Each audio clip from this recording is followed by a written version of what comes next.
I want to let you guys know that you guys can actually help yourselves to the food. I know you've been waiting here for a while, and we'll be underway shortly. So feel free, grab some drinks, grab some food.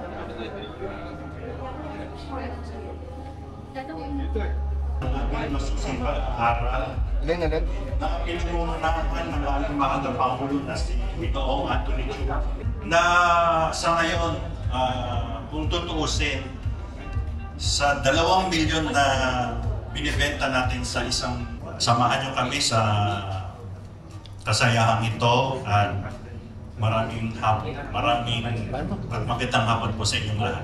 Thank you. Thank you so much, Eric. And this bike is a 180cc. AX 180. Actually comes in several colors that we have. It's going to have under-seat storage here.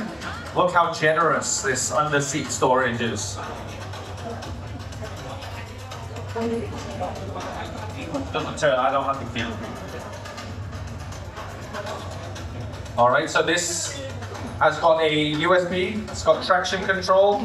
You've got the standard display. This bike comes in at 159,000 at the moment with this price. So with the design that this has, you probably think, well, it's so small, but not everyone starts their journey on a big bike. People do want a smaller, compact motorcycle. But even though it comes in at 100 AX180, ang kanyang engine specification ay 4 valves, 4-stroke, single overhead cam, liquid cooled. So, ang total ng kanyang displacement ay 175cc. Ang kanyang max ay 13 kilowatt. Then, kanyang RPM ay 8,500. Ang kanyang max torque ay 15.2 Newton-meter. At meron siya kasamang 65,000 RPM. Style Aerox siya. Pinalagot siya sa lahat. I have to say about this bike kasi nagamit ko siya. Nakita niyo ako yung nasa video kanina. Na-try ko siya for a day. Nag-ride kami sa DRT kasama ko itong 180cc na to. So, compared to, I'm using kasi a lot of small bike, marami ako dyan collection sa bahay. So, kung compare ko siya, stock siya ngayon, 180. Para sa akin, hindi mo na kailangan mag-upgrade ng engine. So, yun yung pinaka talagang nagustuhan ko sa bike. Malakas agad yung response ng motor. So, mostly sa atin, pag bumibili tayo ng motor, diba, ina-upgrade natin yung engine. With this one, this is 180cc, hindi na natin kailangan gawin yan. Kasi, enough power para madala niya yung weight natin. I think, yun lang. Tapos yun, syempre, everything is on the bike na. Traction control, ABS, everything that we need para sa small bike. We got it here in this 180cc. Yun lang po. Yes, it is. Thank you. Thanks, Mal. So, again, it's keyless. You've got the simple, if you want to take a look around here, you've got the button just to open the fuel tank and the seat, so there's no extra work that you need to do, because I know that if you have a scooter, you've got that extra work where you need to come around and put your key in the back seat just to open it, and the keyless thing is what we all love and expect of a bike from AX180 2025. UJ motor. Going forward. I love the little design here. I'm not sure how effective they would be, but I'm sure that will depend on your speed. All right, the ADX 160, guys. Okay, so, again, you've seen our ADX 180. You've seen our ADX 160. Now we've got you the ADX 180. And we have made improvements to our bike, okay? So if you ladies want to unveil it, I think it's this one over here. Do you know which one it is? Not this one. I think it's this one, yes. Okay, so here we are with the AX 180. Okay, go take it away.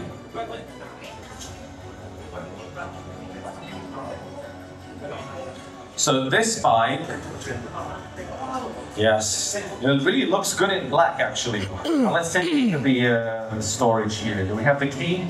Yes, ang ganda ng kulay black. No, no key for that. ADX 180. Okay, so this is our Bristol brand. adventure scooter. It looks similar to the ADX 160, but we have made improvements to this. You've got the upside down forks here, which we were the first to actually introduce to a bike of this class. So if you see the upside down forks on a small Yung scooter, kanyang engine that's tayo a ay 4 Bristol bike. valves, 4 You've got the single overhead wheels, cap, liquid you've cooled. got traction control, Ang total na kanyang displacement ay 100cc with the transmission of keyless CVT. and we actually have the same clearance as what we had before, but this one actually has a slightly lower seat height compared to the other one. Yes, kanyang fuel tank capacity ay 11 liters. What Mao was doing with the AX180, Front and red rear brake sweet naka potato here, hydraulic disc we na have siya. here, Ito, he is one of our front tire Bristol elite, and he's also ay part of nasa actually testing 14. our motorcycle. Ang kanyang rear tire Red, if you just want to 13 give them inches. some of your opinion on this bike. Ayan. Good afternoon, everyone. kanyang seat height ay 100.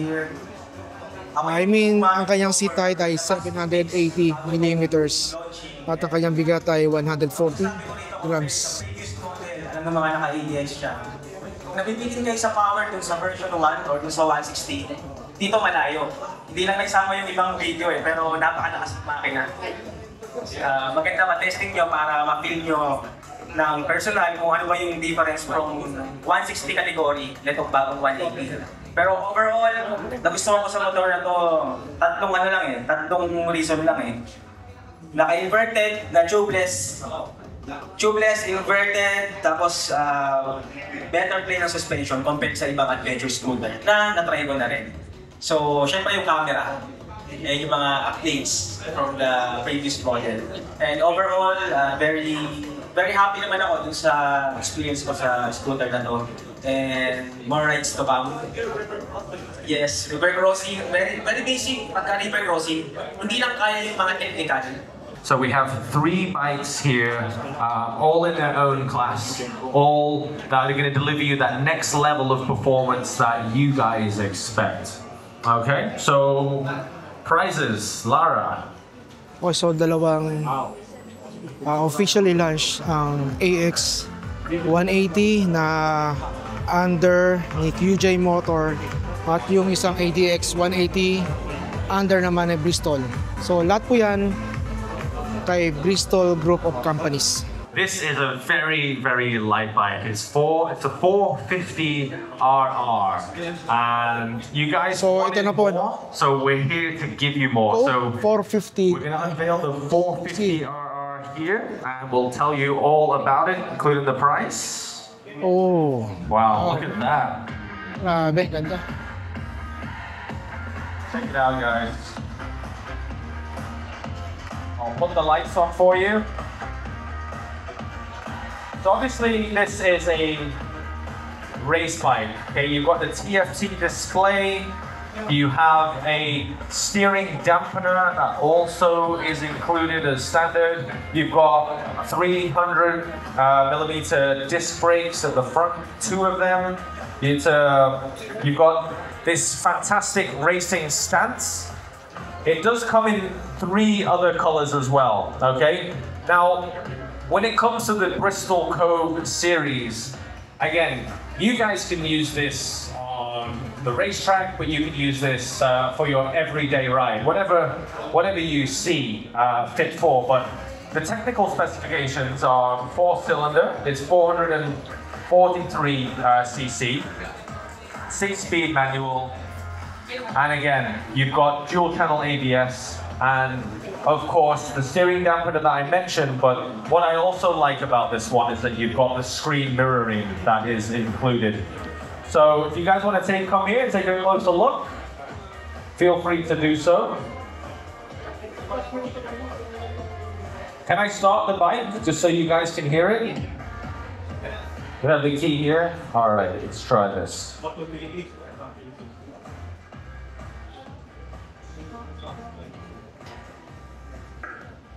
Someone give me a hand, please.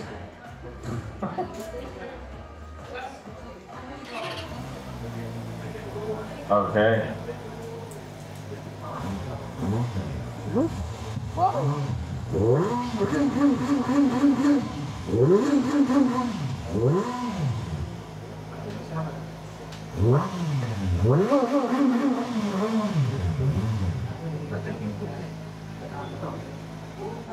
It's actually limited. I'll leave the lights on here for you. Okay, so yung front disc niya, naka-dual siya, 300mm floating disc niya with 4-piston caliper. for a price, Yung kanyang rear brake niya, 20mm single disc, this one. pero naka-dual ABS siya. With traction control na rin siya.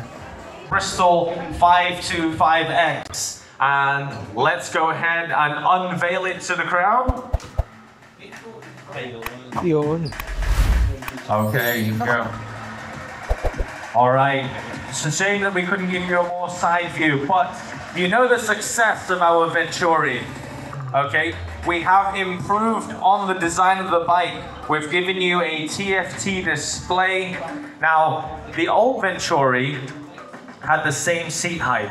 We're actually giving you the same seat height, but double the clearance. Okay, and for you Venturi riders in the community, we have listened to you. So before, you didn't have traction control.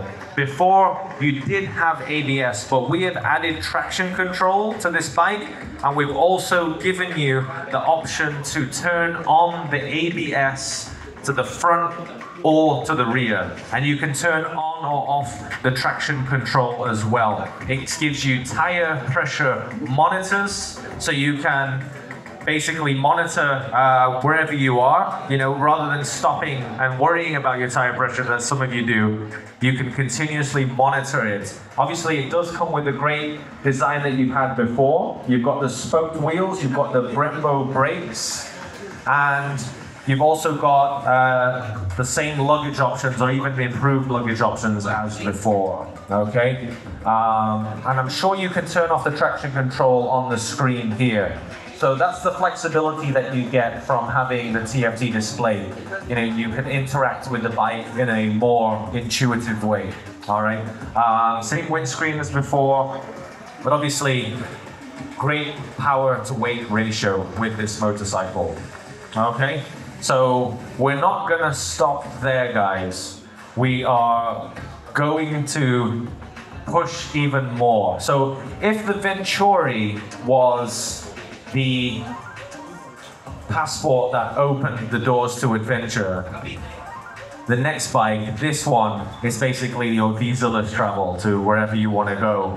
You can go off-road, you've got a larger tank as well, so you can actually travel further without having to, you know, refuel. And I see Brando out there. I'm sure you're one of the true adventurers as well. So I know that you're probably eager to test this bike out, as I am. Okay, so what's this one over here? Okay, we're not gonna look. I think we've got a video for that one. Okay, guys, so that is the Bristol Cove 800X. You can see how nimble that motorcycle is, okay? So of course it's an 800cc motorcycle, but what is so special about this bike is that it is the lightest motorcycle in its class. The exact weight is around 186 kilos. So that means a lot, okay, as a rider. If you see a trail that maybe might put you off, this is a bike that might give you that extra confidence that you don't have, okay? So rather than slowing down, you might want to speed up. You've got the traction control and everything, but let's unveil it to you guys here so you see it in person. It looks amazing, and you actually have to come around here.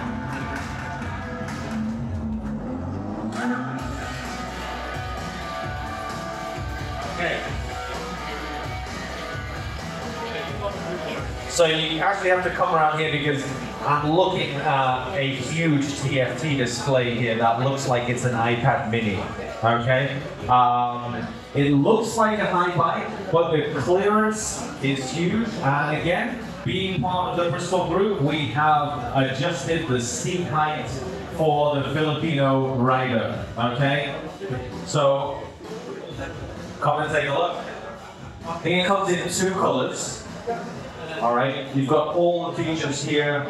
This bike actually went through the Dakar Rally, so it's been proven. Alright? Yeah, I'll turn it on.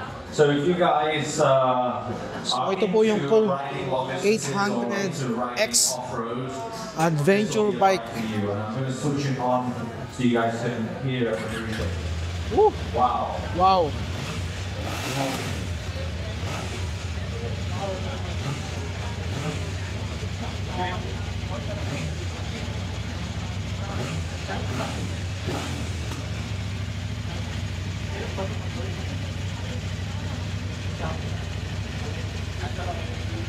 Where do you guys?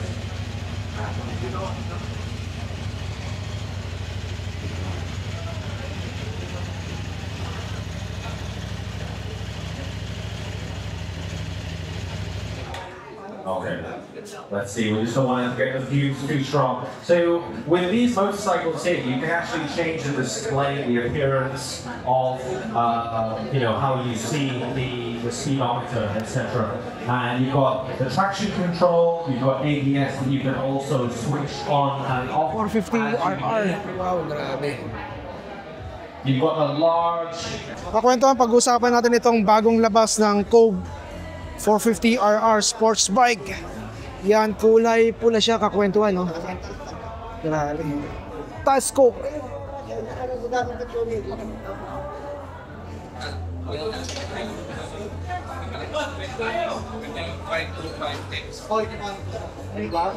Tignan natin yung itong bagong Cove under by Bristol.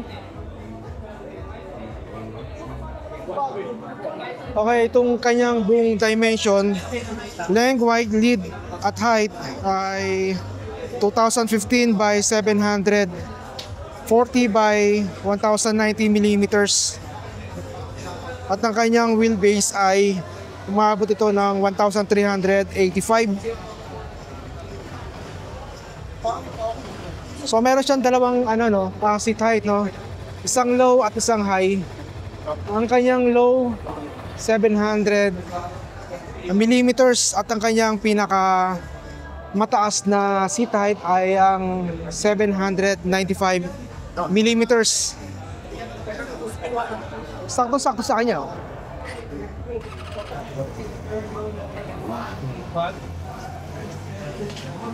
Ang kanyang tank capacity ay 14 liters. At ang kanyang kabuuang bigat ay 165 kilogram. Napakagaan niya, kakwentuhan. Napakagaan niya.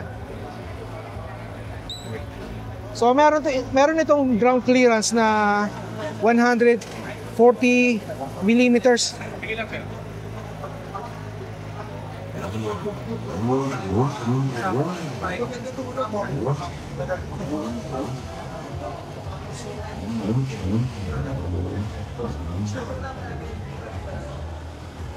Mapunta naman tayo sa kanyang engine, no? Kakwento 440cc, meron itong inline 4 cylinder, naka 4-stroke at naka water cooled na, kakwentuhan, no? 440cc pero naka 4 cylinder na siya, kakwentuhan. Grabe naman yung tunog na ito, kakwentuhan. So ito yung kanyang pipe.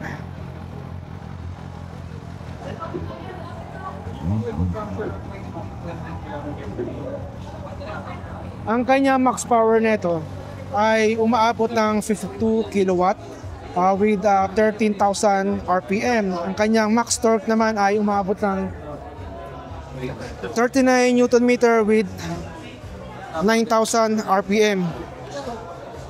Ang kanyang max speed naman ay umaabot ito ng 220 km per hour. Sobrang bilis nito, kakwentuhan.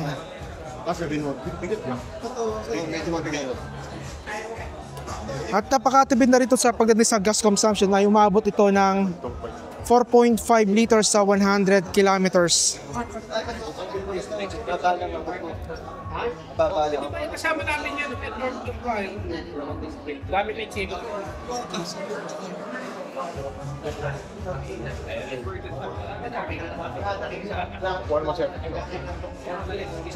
Ang kanyang body frame, no? Pag-uusapan natin ang kanyang chassis. Ang body frame niya ay aluminum frame. At ang kanyang suspension, yung rear suspension niya ay full adjustable external airbag.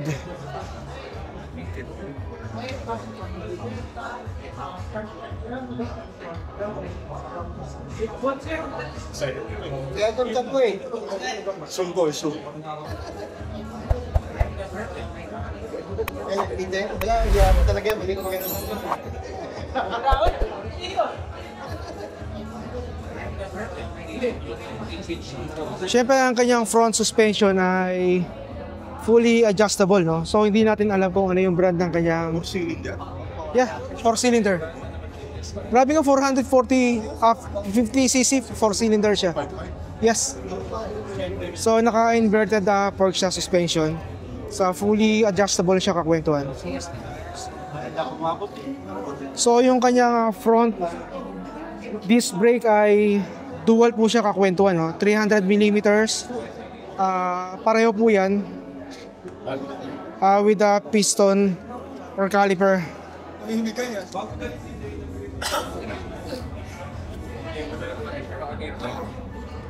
So ganun din ang kanyang rear brake ay nasa 200mm disc, no? One piston caliper.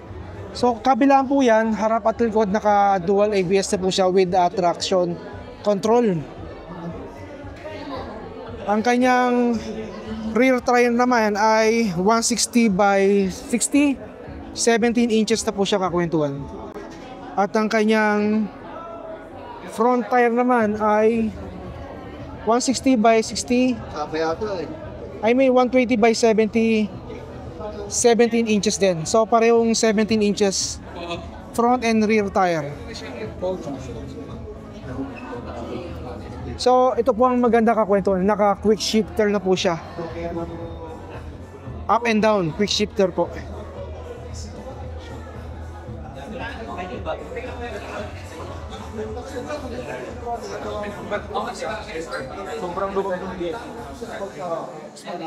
Ito namang Cove 800cc kakwentuhan, no? Ang lupit na ito, pang off-road talaga kakwentuhan. Tulog ka mo 500, bababayan. Tulog ka mo 500, bababayan.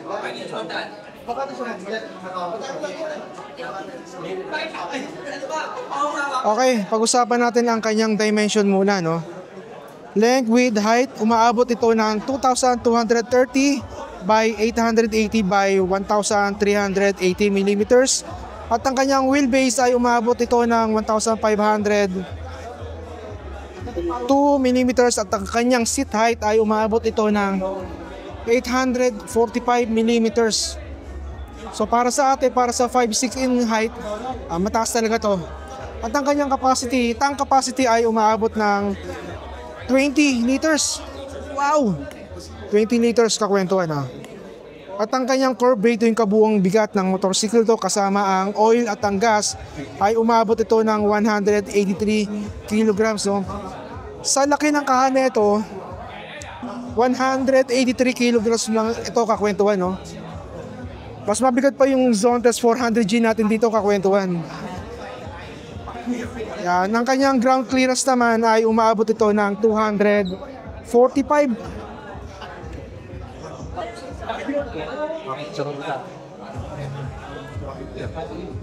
Okay, pag-usapan naman natin ang engine ni 800cc, no? So naka twin cylinder na po siya kakwentuhan. Naka vertical at naka dual overhead cam, water cooled, no? So total exact cc nito ay 799cc. Ang kanyang max power naman ay umaabot ito ng 71 kilowatt with 9,000 RPM. At ang kanyang max torque naman ay umaabot ito ng 80 Newton meter with 7,500 RPM. Ang kanyang fuel supply ay naka-EFI na rin po ito with max speed na 210 km per hour. Wow, bilis na ito, no? At ang kanyang fuel consumption ay umabot ito ng 4.7 sa 100 kilometers.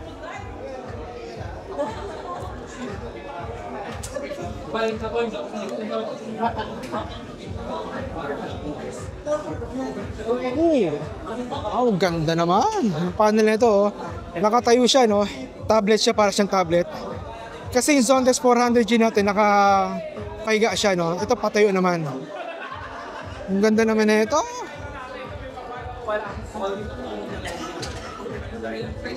Ang kanyang frame type ay naka-diamond shape na siya. Naka-dual wing beam integrated chassis na po siya. Ang kanyang front suspension naman ay preload adjustable damping. Yan, naka-inverted na po siya kakwentuhan. Ang haba, yo. Ang haba. Isang dangkal. Wow. Ganun din. So, ang kanyang rear suspension naman ay naka-preload adjustable damping din.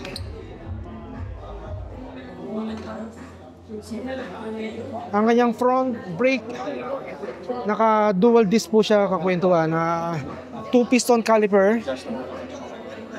At ang kanyang rear brake naman ay naka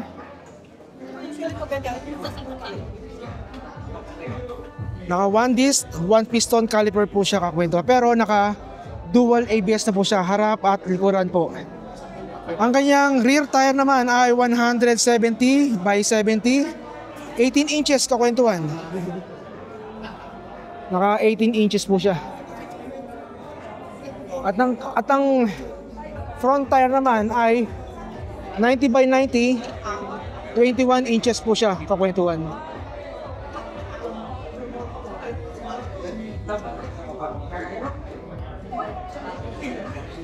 $21 so ang taas na ito.